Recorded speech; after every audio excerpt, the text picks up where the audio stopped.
That's what we've been trying to tell you, Mike. It's serious down there. We do dangerous stuff, man. This is shenanigans, foolishness. NERF ball. Welcome to WatchMojo, and today we're counting down our picks for the top 10 facts about NERF. A NERF's a NERF. It's NERF or nothing. Still getting used to it. For this list, we'll be looking at various trivia regarding this hugely popular toy brand. What's your favorite NERF blaster? Be sure to let us know in the comments. Number 10. Their ads featured some big-name stars. When NERF films a commercial for one of their products, they don't hold back. And we do it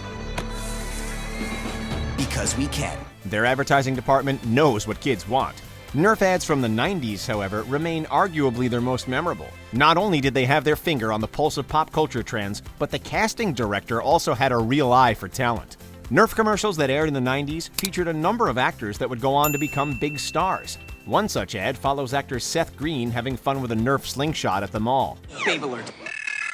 Target located. Consequently, we can hit on them. Long distance! You gotta love it. Another sees 90s icon Devon Sawa leading an all-out NERF war. Time to choose. Of course, NERF has been making memorable commercials dating back to the 70s, when they brought the monkeys on board to promote the NERF ball. A NERF's a NERF. Number 9. The blasters boast some impressive stats. With motorized rapid-fire blasting, it shoots up to 75 feet and fires 18 darts in just 6 seconds. Impressive. These dart guns might be toys, but they've still got some serious firepower. Performance varies quite a bit across the range of models, but the relative constant is speed. You're hard-pressed to find a NERF blaster that clocks in at lower than 30 miles per hour. That's a pretty impressive baseline. But then you start looking at some of the more powerful models, the stats are downright staggering. When more ways to blast keeps you battling. It's NERF or nothing. Some models can fire darts at speeds of over 50 miles per hour. Toys or not, their blasters are true feats of engineering. The N-Strike Elite series fire up to 75 feet, while the N-Strike Mega Blasters boast a range of 100 feet.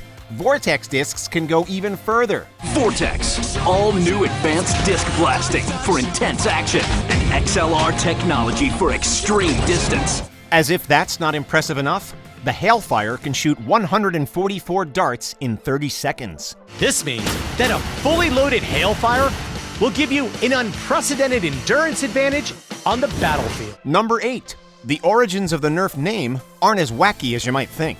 That's what we've been trying to tell you, Mike. It's serious down there. We do dangerous stuff, man. This is shenanigans, foolishness. NERF ball. Turns out that NERF wasn't always synonymous with bruise-free fun with guns. The general consensus on the internet seems to be that NERF stands for non-expanding recreational foam. While that makes sense, other credible sources, including the creator of the first NERF product, point to more obscure origins, namely the wacky world of racing. In 1950s hot rodder slang, to NERF someone was to nudge them off their course with your bumper.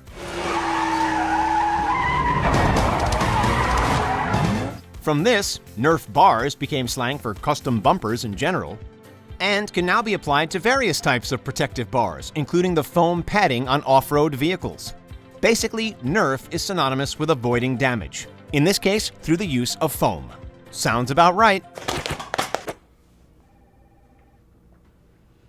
Still getting used to it. Number 7. The same dude who invented Twister is also responsible for NERF. Jay, we're playing Twister. What's up, Jay? Hey, quit touching my butt. Apparently, creating a game where people rub against one another while trying to match various body parts to colored circles wasn't enough for inventor Ren Geyer. 2 years later, in 1969, the Hasbro Hall of Famer created a 4-inch ball that could be thrown at anything and not cause damage. You could pitch it right at your friends' faces and it wouldn't even leave a mark. Throw it around indoors. You can't damage lamps or break windows. Like Twister, NERF broke a long-standing rule. No throwing balls in the house. The main selling point of this ball was that it wouldn't hurt, no matter how hard you flung it.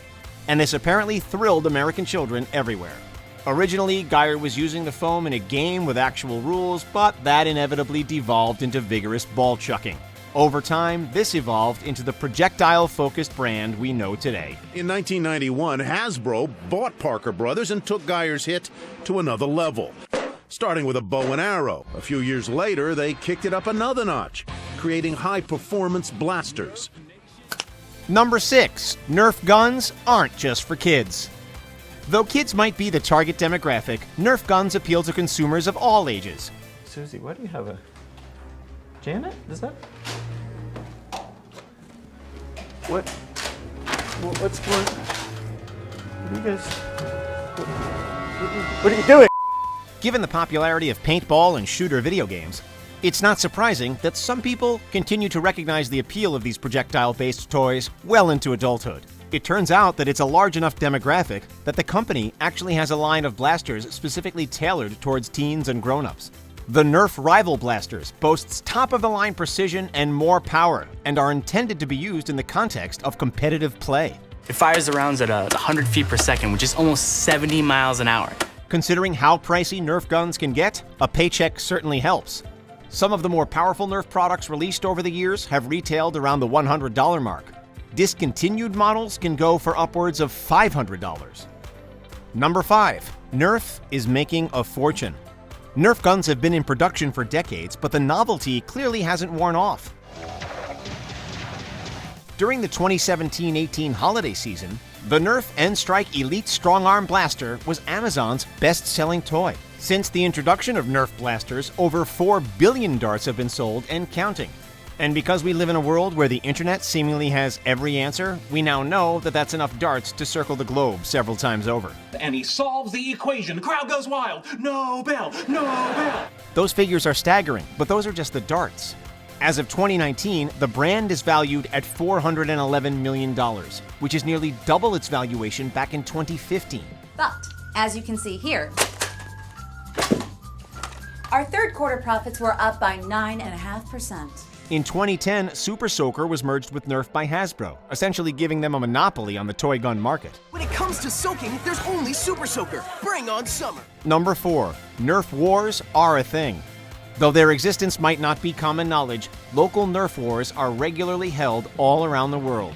These events allow otherwise civilized human beings to come together and fire non-lethal projectiles at each other, all while wearing big, goofy grins. A game in which teams use the toy gun to knock each other out until one team is left to win a cash prize. Participants are typically armed to the gills with soft neon bullets and fire happily at each other all day long.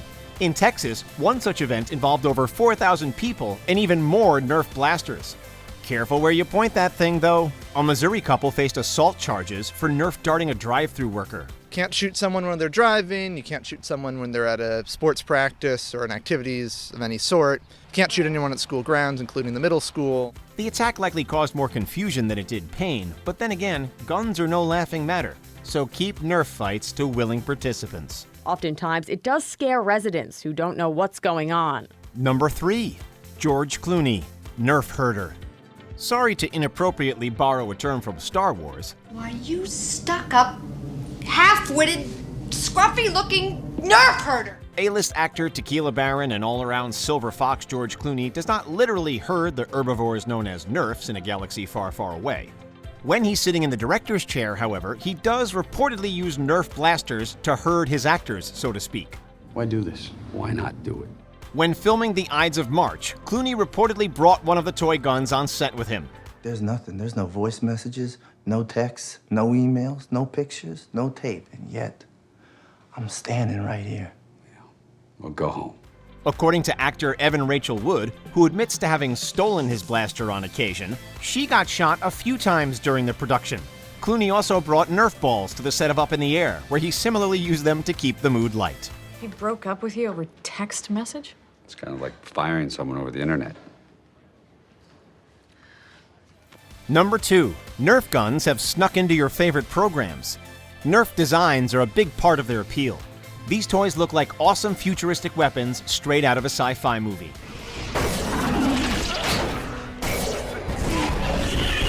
As it turns out, the people working behind the scenes in the world of television and film agree, as Nerf blasters have actually been used in a number of productions. Get away from my family! Put it down! Put it down! Terra Nova, reportedly one of the most expensive shows ever made, used repainted Nerf guns to replicate actual firearms. Mega Piranha, Hunter Prey, and the ABCs of Death have also used modified Nerf guns to stand in for various on-screen weapons.